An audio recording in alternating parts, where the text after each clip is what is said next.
Vice Presidents in American History! John Adams is the first vice president in United States history. He served under George Washington from April 21st, 1789 to March 4th, 1797. He is also the first of the Founding Father vice presidents. Before Adams became vice president, he played a major role in the American Revolution, and before that, he was a lawyer in the Massachusetts Bay Colony, where he'd become most famous for being the legal counsel to the soldiers that were involved in the Boston Massacre. Here, he commanded the idea that no matter the political realities of the situation, every individual should have the right to a fair trial. Let's get ethical. I wanna get ethical. Let's get in. He saw that no soldier got convicted of murder, despite the crowd realities of the time. Adams became so famous for defending British soldiers, and he'd eventually become one of the key revolutionaries. In 1774, he was elected to the Continental Congress representing Massachusetts. And despite being more conservative on the revolution issue, he became a staunch supporter of independence. He even drafted the Lee Resolution that would evolve into Thomas Jefferson's Declaration of Independence. And Adams, despite not always being the most popular of the American revolutionaries at the time, was lauded for his workhorse attitude. While serving in the Continental Congress, Adams served on over 90 committees and chaired 25 of them. To give you an idea, no other congressman at the time even came close to matching what Adams was doing, and few do today. Following independence, Adams spent most of his time as a diplomat overseas. Of course, he was a part of the famed Commission to France alongside Benjamin Franklin. Here, he would act as a kind of tiebreaker between the different groups on the council. After all, the commission couldn't just call back to America, phones hadn't been invented yet. So, John Adams became that tiebreaker, but that doesn't mean he was well-liked. In fact, he was always getting into spats with Benjamin Franklin. Adams caused such of a ruckus at times that he was sort of exiled in a quasi-fashion over to being the ambassador to the Dutch Republic. But he would come back when they needed to write the Treaty of Paris. And in a second twist of irony, the once defender of British soldiers to the American Revolutionary now became the American ambassador to Great Britain. And he would spend his time playing Ring Around the Rosie with every diplomatic conversation because neither America nor Britain really wanted to keep up their treaty obligations. So after spending the better part of the past half-decade in Europe, Adams returned to the United States just in time for the first presidential election under the brand new Constitution. The old one just wasn't working out. And so the election went on.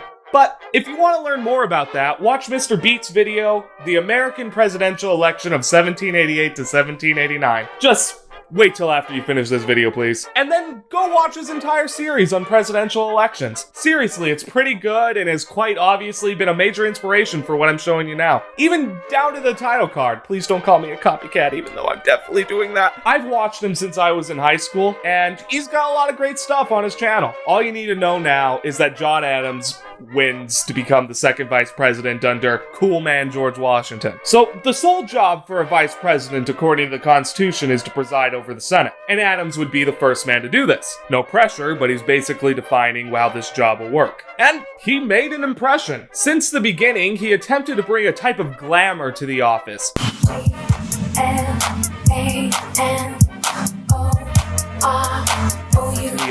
He regularly gave debates, engaged in discussion, and took every interest in lecturing the Senate on procedure. If you could call James Madison the architect of the United States, then you could call John Adams the foreman of the Senate. Adams had such pride and dedication for the position, which relatively, in a constitutional manner, is small, which led to him having a lot of criticism. A lot of Southern senators likely saw John Adams as this short and fat man from New England who's coming them telling them how to do their job. He even got a nickname, his rotundity. This is incredibly funny back then, comparing him to a piece of circular architecture. Yeah, I can't really explain the joke, it doesn't make a lot of sense today, but just know it was funny. On the Senate floor, he would cast more tie-breaking votes than any other vice president in United States history. One of these was preventing the Senate from having to levy consent dissent on the removal of executive branch officials. The idea was that the president should be able to fire whomever he deemed unfit for the office. But the most important of his tiebreakers prevented a motion of keeping the capital in New York, thus helping facilitate the agreement between Democratic-Republican leadership and Alexander Hamilton on his debt absorption plan. Also, Adams, who had been obsessed with formality and things that sounded fancy, found himself at the center of what the president should be called. Adams preferred calling the president His Highness, and a bunch of Lord Protector, that sort of thing. It was pretty bad, and he was hitting irony overload at this point, so the Senate just settled for Mr. President. Sorry, he didn't have a lot of influence on this matter. Could you imagine calling the president His Highness?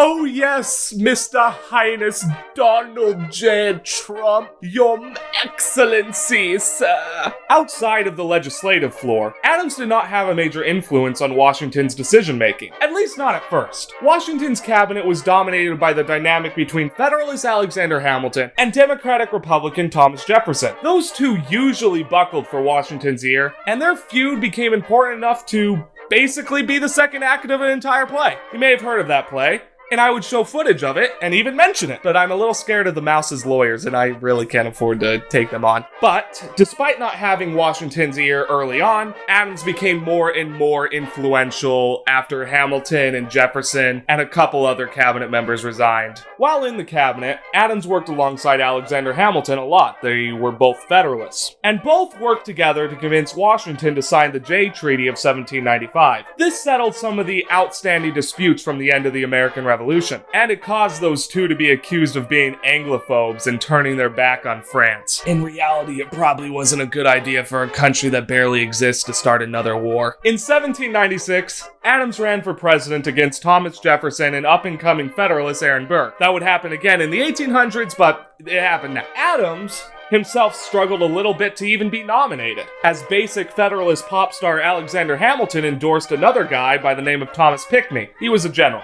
In response, Adams openly called Alexander Hamilton a Creole word I can't say or else, or can I also not say Creole? Please tell me. Despite fighting with that Federalist pop star, Adams did secure the nomination, and he won, which you can learn more about in Mr. Beat's presidential elections in American history. Yes, I'm giving him another shout out. It's amazing. I really do like what he does. And on March 4th, 1797, John Adams ended his office and became the second president of the United States, thus ending the story of Vice President John Adams and this video. I have been a barely qualified American.